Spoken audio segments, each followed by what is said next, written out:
इस कार्यक्रम के प्रायोजक हैं reserve bank of India.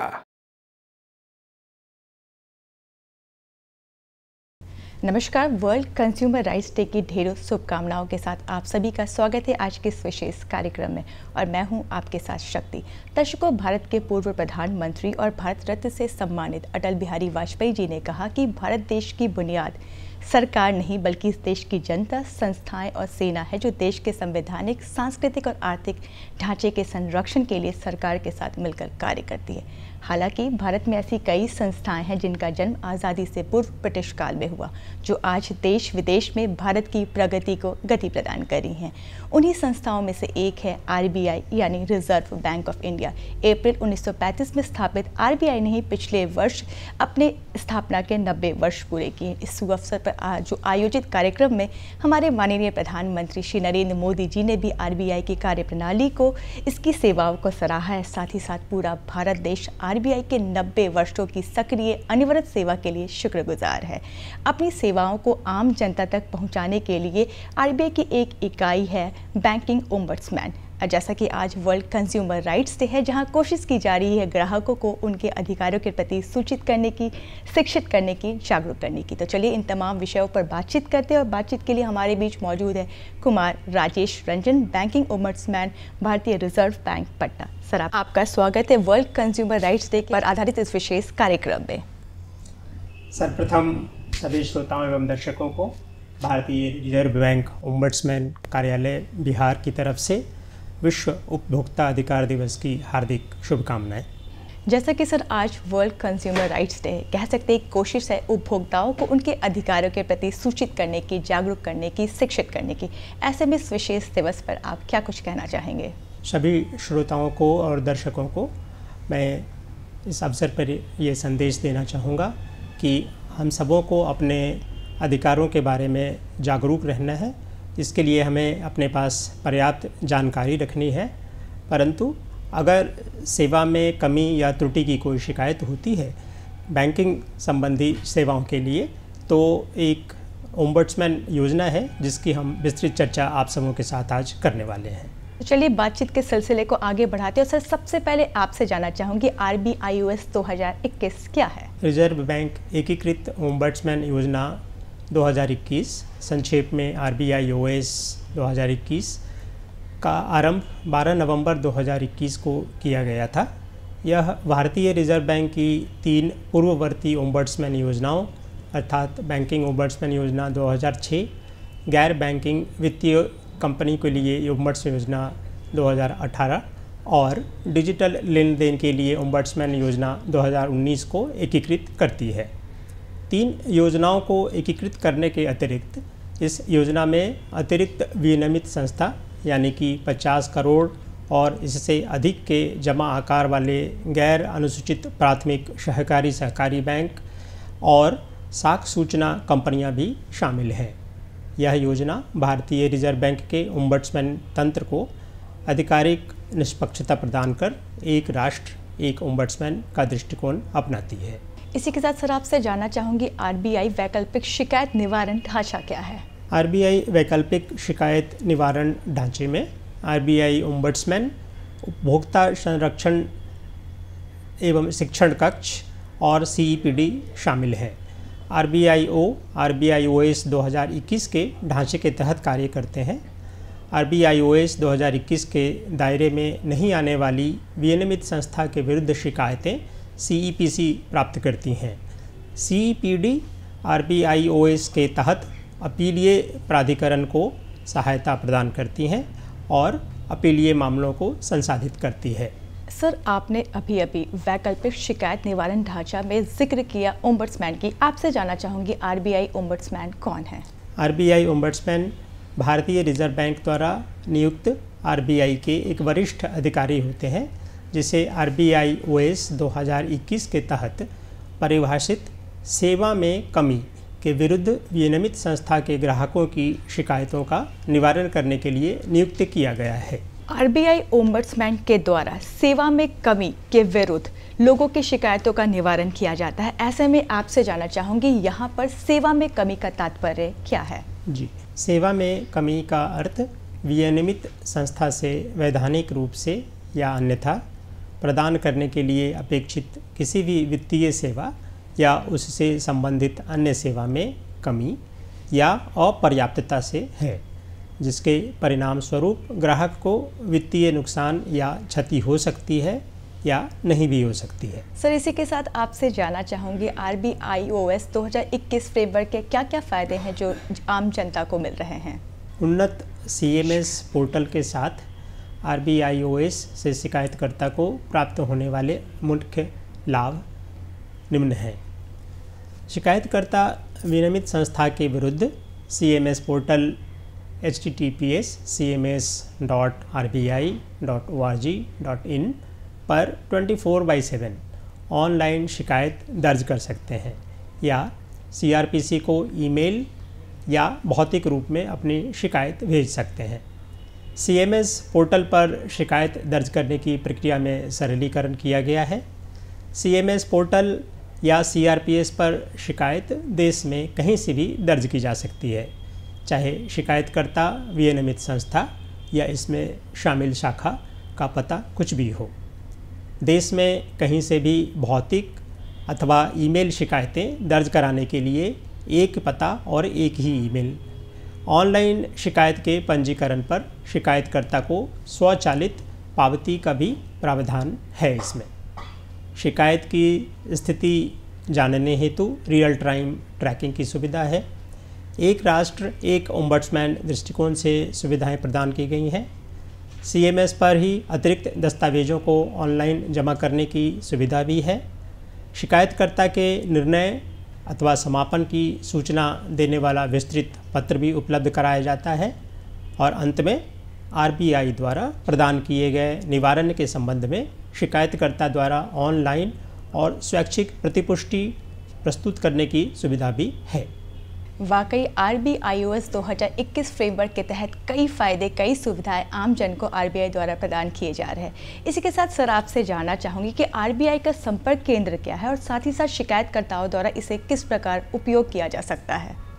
RBI का संपर्क केंद्र एक ऐसा मंच है जहां शिकायतकर्ता RBI के वैकल्पिक शिकायत निवारण तंत्र से संबंधित जानकारी प्राप्त करने के लिए RBI तक पहुंच सकते हैं, शिकायत दर्ज करने की प्रक्रिया या सहायता प्राप्त कर सकते हैं और RBI के पास दर्ज शिकायत की स्थिति का पता भी लगा सकते हैं।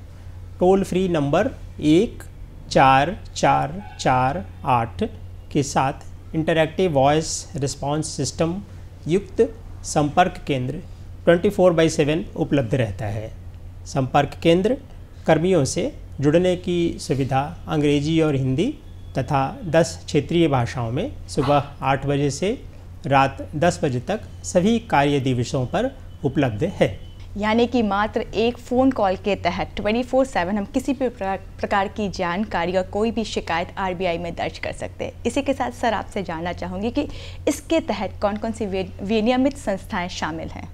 RBIOS 2021 के तहत RBI की जो विनियमित संस्थाएं शामिल हैं उसमें सर्वप्रथम हैं बैंक, सार्वजनिक क्षेत्र के बैंकों, निजी क्षेत्र के बैंकों, विदेशी बैंकों, स्थानीय क्षेत्र के बैंकों, लघु वित्त बैंकों, भुगतान बैंकों, क्षेत्रीय ग्रामीण बैंकों सहित सभी वाणिज्यिक बैंक, अनुसूचित प्राथमिक शहरी सहकारी बैंक और गैर अनुसूचित प्राथमिक शहरी सहकारी बैंक जिनकी जमा राशि 50 करोड़ या उससे अधिक हो।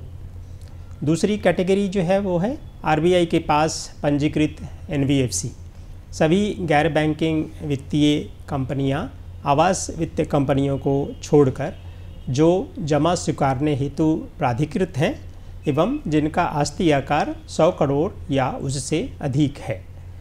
तीसरी कैटेगरी है प्रणाली प्रतिभागियों की, सभी भुगतान प्रणाली प्रतिभागी बैंक और गैर बैंक को RBIOS 2021 के तहत शामिल किया गया है। ये इकाइयाँ पूर्वदत्त भुगतान लिखित जारी करती हैं और NEFT, RTGS, IMPS एवं UPI आदि की सुविधा प्रदान करती हैं। चौथी जो कैटेगरी है विनियमित संस्थाओं की, उनमें शामिल हैं साख सूचना कंपनियां या क्रेडिट इंफॉर्मेशन कंपनीज, वैसी सभी साख सूचना कंपनियां जिन्हें साख सूचना कंपनी विनियमन अधिनियम 2005 के तहत पंजीकरण प्रमाण पत्र प्रदान किया गया है। साथ ही दर्शकों को हम ये भी बताना चाहेंगे कि RBIOS के अंतर्गत शामिल की गई संस्थाओं की सूची को समय समय पर अपडेट किया जाता है और यह सूची cms.rbi.org.in पर उपलब्ध कराई जाती है। लोगों को किसी प्रकार की परेशानी न हो, इसीलिए RBIOS 2021 के तहत कई ऐसी संस्थाएं हैं जो अपनी भागीदारी को पूर्ण रूप से निभा रही हैं। ऐसे में सर आपसे जानना चाहूँगी, RBIOS 2021 के तहत शिकायत के क्या क्या आधार हैं? शिकायत का आधार विनियमित संस्थाओं द्वारा सेवा में कमी है, जिसकी चर्चा हमने पूर्ववर्ती प्रश्न के जवाब में इसी कार्यक्रम के दौरान दर्शकों के साथ साझा की थी। परंतु दर्शकों के लाभ के लिए सेवा में कमी का अर्थ विनियमित संस्था से वैधानिक रूप से या अन्यथा प्रदान करने के लिए अपेक्षित किसी भी वित्तीय सेवा या उससे संबंधित अन्य सेवा में कमी या अपर्याप्तता है, जिसके परिणाम स्वरूप ग्राहक को वित्तीय नुकसान हो सकता है या नहीं भी हो सकता है। यह तो थे शिकायत के आधार। ऐसे भी सर आपसे जानना चाहूँगी कि RBIOS 2021 के तहत वो कौन कौन सी शिकायतें हैं जो मान्य नहीं हैं? RBIOS 2021 के अंतर्गत कुछ एक प्रकार की शिकायतें जो है जो कि मान्य नहीं हैं। ऐसी शिकायतें जो संबंधित विनियमित संस्था को लिखित रूप में प्रस्तुत किए बिना सीधे ओम्बड्समैन के पास दर्ज की गई हो। ऐसी शिकायतें जो विनियमित संस्था के पास दर्ज की गई हैं, लेकिन विनियमित संस्था के पास शिकायत दर्ज करने की तारीख से 30 दिन की अवधि समाप्त नहीं हुई है। शिकायतकर्ता को विनियमित संस्था से शिकायत का उत्तर प्राप्त होने के 1 वर्ष के बाद या जहां उत्तर प्राप्त नहीं हुआ है तो शिकायत की तारीख से 1 वर्ष और 30 दिन के बाद ओम्बड्समैन के पास शिकायत दर्ज की गई है। जिन शिकायतों को ओम्बड्समैन अथवा CEPC द्वारा पहले ही निपटाया जा चुका है या जो समान कार्रवाई कारण और राहत के लिए RBIO के पास प्रक्रियाधीन हैं या लंबित हैं, चाहे उसी शिकायतकर्ता से या एक से अधिक शिकायतकर्ताओं से वो शिकायत प्राप्त हुई हो। इसके अलावा विनियमित संस्था के वाणिज्यिक निर्णय से संबंधित शिकायतें, उदाहरण के तौर पे ऋण प्रदान करने संबंधित, और अंत में विक्रेता और विनियमित संस्था के बीच के किसी भी विवाद से संबंधित शिकायतें। इसके अलावा भी कुछ ऐसी शिकायतें हैं जो कि मान्य नहीं हैं। इन ऐसी शिकायतों की विस्तृत सूची मैं दर्शकों के लाभ के लिए बताना चाहता हूं कि ये इस सूची को cms.rbi.org.in पर उपलब्ध कराया गया है। ऐसी कई शिकायतें होती हैं उपभोक्ताओं की। ऐसे में सर आपसे जानना चाहूँगी कि RBI ओम्बड्समैन के समक्ष कब शिकायतें दर्ज की जा सकती हैं और किन परिस्थितियों में? अपनी शिकायत के निवारण के लिए शिकायतकर्ता को सबसे पहले संबंधित विनियमित संस्था से संपर्क करना चाहिए। यह यदि शिकायत दर्ज होने के उपरांत 30 दिन की अवधि के भीतर विनियमित संस्था जवाब नहीं देती है या शिकायत को पूर्णतः अथवा आंशिक रूप से अस्वीकार करती है, या यदि शिकायतकर्ता विनियमित संस्था द्वारा दिए गए जवाब या समाधान से संतुष्ट नहीं है, तो शिकायतकर्ता RBIOS 2021 के तहत अपनी शिकायत दर्ज कर सकते हैं। विनियमित संस्था के पास शिकायत दर्ज कराए बिना या विनियमित संस्था से कोई जवाब प्राप्त नहीं होने पर शिकायत दर्ज करने के उपरांत 30 दिन की अवधि समाप्त होने से पूर्व RBI ओम्बड्समैन से संपर्क करने पर शिकायत RBIOS 2021 के तहत अस्वीकार्य हो जाएगी। यह भी ध्यान दिया जाना चाहिए कि शिकायतकर्ता को विनियमित संस्था से शिकायत का उत्तर प्राप्त होने के 1 वर्ष के भीतर या जहां कोई उत्तर प्राप्त नहीं हुआ है तो विनियमित संस्था को दिए अभ्यावेदन की तारीख से 1 वर्ष और 30 दिन के भीतर ओम्बड्समैन के पास शिकायत दर्ज की जानी चाहिए। RBI ओम्बड्समैन के समक्ष शिकायत दर्ज कराने की प्रक्रिया क्या है सर? RBI ओम्बड्समैन के समक्ष शिकायत निम्न में से किसी भी तरीके से दर्ज की जा सकती है। सर्वप्रथम ऑनलाइन आरबीआई के शिकायत प्रबंधन प्रणाली CMS पोर्टल, जो कि cms.rbi.org.in पर उपलब्ध है, इसके माध्यम से। द्वितीय, योजना के अनुबंध क में निर्दिष्ट फॉर्म में चंडीगढ़ स्थित केंद्रीयकृत प्राप्ति और प्रसंस्करण केंद्र को भौतिक रूप से पत्र या पोस्ट के माध्यम से। और तीसरा तरीका जो है वह है कि पूर्ण विवरण के साथ शिकायतें एक ईमेल ID crpc@rbi.org.in को ईमेल के द्वारा भेजी जा सकती है। परंतु दर्शकों को मैं ये उनकी खास जानकारी देना चाहूँगा कि शिकायत दर्ज करने की सुविधा एवं शिकायतों के त्वरित निष्पादन के दृष्टिकोण से आरबीआई के CMS पोर्टल द्वारा शिकायत को दर्ज कराना सबसे बेहतर विकल्प है। यानी कि आरबीआई CMS पोर्टल और ईमेल के जरिए शिकायत दर्ज की जा सकती है। इसी के साथ सर आपसे जानना चाहूँगी कि इसके लिए क्या क्या आवश्यक न्यूनतम विवरण है। शिकायतकर्ता को निम्नलिखित विवरण उपलब्ध करवाने की आवश्यकता है। शिकायतकर्ता का नाम एवं आयु, व्यक्तिगत ईमेल ID, मोबाइल नंबर जो कि सूचना प्राप्त करने के लिए अनिवार्य है, और लैंडलाइन नंबर यदि उपलब्ध हो के साथ शिकायतकर्ता का पूरा डाक पता, विनियमित संस्था जिसके विरुद्ध शिकायत की गई है उसकी शाखा या कार्यालय का नाम और पूरा पता, लेन देन की तारीख और विवरण, शिकायतकर्ता की खाता संख्या, डेबिट या क्रेडिट कार्ड संख्या के विवरण सहित शिकायत उत्पन्न होने के पूरे तथ्य जो कि शिकायत की विषय वस्तु के लिए प्रासंगिक हैं। शिकायत के निवारण के लिए विनियमित संस्था को प्रस्तुत अभ्यावेदन और विनियमित संस्था से प्राप्त उत्तर यदि कोई हो की तारीख और विवरण, शिकायतकर्ता को हुई हानि की प्रकृति और सीमा और मांगी गई राहत, साथ ही यह घोषणा कि RBIOS 2021 के खंड 10 के अनुसार शिकायत अस्वीकार्य नहीं है। इसके अलावा दर्शकों को ये भी ध्यान रखना है कि शिकायतकर्ता को शिकायत के साथ शिकायत का समर्थन करने वाले प्रासंगिक दस्तावेजों की प्रतियां भी प्रस्तुत करनी होंगी। जो भी शिकायतें दर्ज की जाती हैं, क्या RBIOS 2021 के तहत शिकायतकर्ताओं द्वारा शिकायत की स्थिति को ट्रैक किया जा सकता है सर? जी हाँ, शिकायतकर्ता के सफलतापूर्वक अपने शिकायत के पंजीकरण के पश्चात शिकायतकर्ता को एक शिकायत संख्या प्रदान की जाती है। शिकायतकर्ता द्वारा शिकायत दर्ज करते समय उपलब्ध करवाए गए मोबाइल नंबर पर SMS और ईमेल ID पर ईमेल के माध्यम से इस शिकायत संख्या को दर्शाने वाली एक पावती भेजी जाती है।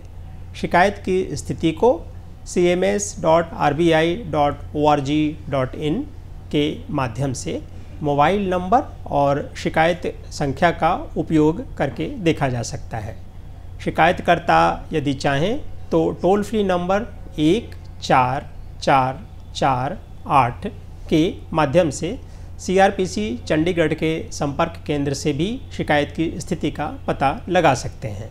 वाकई में RBI ने किसी भी प्रकार की जानकारी को प्राप्त करने के लिए शिकायत दर्ज कराने की प्रक्रिया को काफ़ी सरल बना दिया है। ऐसे में सर आपसे ज़रूर जानना चाहूँगी, क्या किसी प्रतिनिधि के माध्यम से RBI ओम्बड्समैन के समक्ष शिकायत को दर्ज कराई जा सकती है? शिकायतकर्ता के अधिकृत प्रतिनिधि के माध्यम से भी शिकायत दर्ज की जा सकती है। ध्यान रखने योग्य बात है कि RBIOS 2021 के अंतर्गत अधिकृत प्रतिनिधि कोई अधिवक्ता नहीं हो सकते हैं। जो भी शिकायत हम RBI के पास दर्ज करते हैं, क्या उसके लिए सर कोई प्रभार या शुल्क देना होता है शिकायतकर्ताओं को? जी नहीं। विनियमित संस्था के ग्राहक के लिए RBIOS 2021 के तहत शिकायत दर्ज करने या उसका समाधान करने के लिए कोई प्रभार या शुल्क देय नहीं है। इसके अलावा शिकायतकर्ता को RBI ओम्बड्समैन के पास शिकायत दर्ज करने के लिए किसी तृतीय पक्ष एजेंसी से संपर्क करने या किसी शुल्क का भुगतान करने की भी आवश्यकता नहीं है। क्या शिकायत में शामिल राशि की मौद्रिक सीमा है जिसे आरबीआई ओम्बड्समैन स्वीकृत कर सकता है? विवादित लेन देन की राशि जिसके लिए आरबीआई ओएस 2021 के तहत शिकायत की जा सकती है और जिस पर आरबीआई ओम्बड्समैन समाधान प्रदान कर सकता है, पर कोई सीमा नहीं है। तथापि आरबीआई ओएस के अंतर्गत केवल वही शिकायतें स्वीकार्य हैं जिनमें शिकायतकर्ता को विनियमित संस्था के कृत्य या चूक या कार्य से होने वाली किसी भी हानि के लिए मांगी गई क्षतिपूर्ति, यदि कोई हो, 20 लाख या उससे कम है। इसके अलावा शिकायतकर्ता द्वारा सहन की गई मानसिक पीड़ा अथवा उत्पीड़न के एवज में ओम्बड्समैन 1 लाख तक की क्षतिपूर्ति दे सकते हैं। जो भी शिकायतें आरबीआई ओम्बड्समैन के पास दर्ज की जाती है, क्या किसी भी स्तर पर उन शिकायतों को अस्वीकार किया जा सकता है? जी हाँ, आरबीआई ओएस 2021 के खंड 16 के अनुसार आरबीआई ओम्बड्समैन किसी भी स्तर पर शिकायत को अस्वीकार कर सकते हैं।